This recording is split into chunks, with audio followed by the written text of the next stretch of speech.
नमस्ते दोस्तों। आज हम वॉरेन बफेट के ईयर 1960 के लेटर से कौन से की पॉइंट हम सीख सकते हैं वो देखेंगे। ये वीडियो में हम मिस्टर बफेट के सैनबॉर्न मैप के इन्वेस्टमेंट को स्टडी करेंगे और उसको इंडियन मार्केट में एग्जाम्पल के साथ देखेंगे।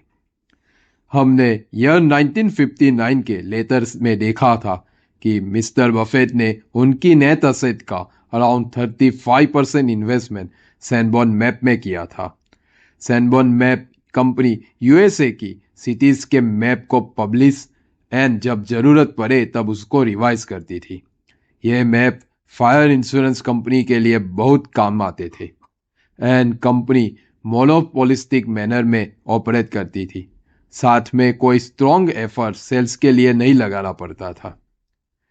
पहले इंश्योरेंस कंपनी को सैनबॉर्न मैप के प्रॉफिट से डर लगने लगा था, इसलिए इन इंश्योरेंस कंपनीज ने उनके प्रोमिनेंट मैन को सैनबॉर्न के बोर्ड ऑफ डायरेक्टर में अपॉइंट कर दिया था।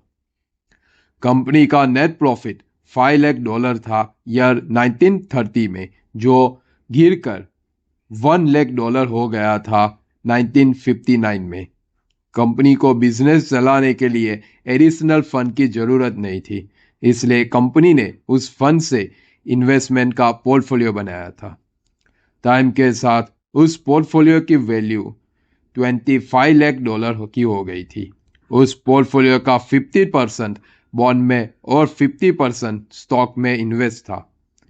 ईयर 1938 में स्टॉक $110 चल रहा था, जिसकी वैल्यू गिरकर $45 पर शेयर ईयर 1958 में हो गई थी। लेकिन इन्वेस्टमेंट पोर्टफोलियो की पर शेयर वैल्यू $20 से बढ़कर $65 की हो गई थी।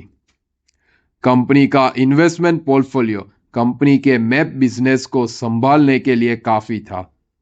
कंपनी डिविडेंड पे कर रही थी, पर डिविडेंड लास्ट 8 इयर्स में 5 बार कम किया गया था, लेकिन डायरेक्टर्स की सैलरी वैसी की वैसी ही थी। मिस्टर बफेट ने सैनबॉर्न के प्रेसिडेंट की डेथ के बाद उनके 15,000 शेयर्स को बाय किया था and another 24,000 shares open market से बाय किए थे।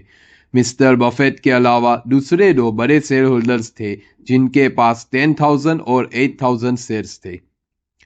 मिस्टर बफेट ने इन्वेस्टमेंट बिजनेस और मैप बिजनेस को डीमर्जर करने का प्लान प्रपोज किया था। दूसरे बड़े शेयर होल्डर्स ने भी उस प्लान को एक्सेप्ट किया था। मिस्टर बफेट ने मैप बिजनेस के अर्निंग को इम्प्रूव करने के लिए फिजिकल से इलेक्ट्रॉनिक फॉर्मेट में कन्वर्ट किया था। बाकी शेयर होल्डर्स के शेयर को मार्केट सिक्योरिटी के एक्सचेंज में बाय कर लिए गए थे। अब कंपनी में गवर्नमेंट सिक्योरिटीज एंड असेट थी। मिस्टर बफेट ने साथ में बताया कि हमें किसी भी कंपनी के 1 साल के परफॉर्मेंस को देखकर डिसीजन नहीं लेना चाहिए, मार्केट तेजी में हो या मंदी में हो। दोस्तों, अब हम ये सनबॉर्न मैप के इन्वेस्टमेंट को इंडियन मार्केट के साथ रिलेट करके एग्जांपल्स के साथ समझने की ट्राई करते हैं।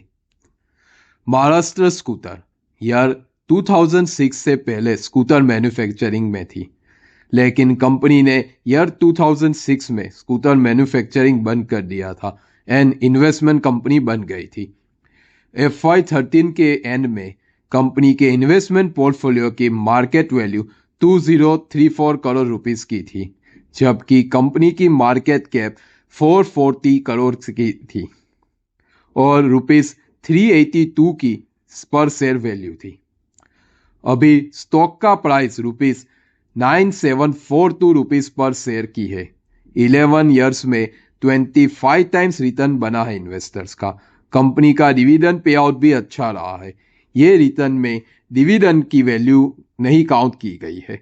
आप स्क्रीन पर देख सकते हो कंपनी की इन्वेस्टमेंट की value as well as stock price का रिटर्न। आइए दोस्तों, अब हम सेकंड एग्जांपल्स के थ्रू इसको समझने की ट्राई करते हैं। FY23 के एंड में स्टेल होल्डिंग की मार्केट कैप रुपीस 268 करोड़ की थी और पर शेयर प्राइस रुपीस 145 की थी। उसकी टाइम पर कंपनी के इन्वेस्टमेंट एंड कैश की मार्केट वैल्यू रुपीस 816 करोड़ की थी। कंपनी की मार्केट कैप इन्वेस्टमेंट पोर्टफोलियो की ओनली 33% की थी। अभी कंपनी की मार्केट कैप 917 करोड़ की है और पर शेयर प्राइस ₹500 प्लस की है। इन्वेस्टर ने 16 मंथ्स में ऑलमोस्ट 3.41 टाइम्स से भी ज्यादा रिटर्न बनाया है। आप स्क्रीन पर कंपनी की बैलेंस शीट और स्टॉक का रिटर्न देख सकते हैं। ऐसे ही वीडियोस को देखने के लिए हमारे चैनल को लाइक, शेयर और सब्सक्राइब कीजिए और हमारे साथ बने रहिए। Thank you.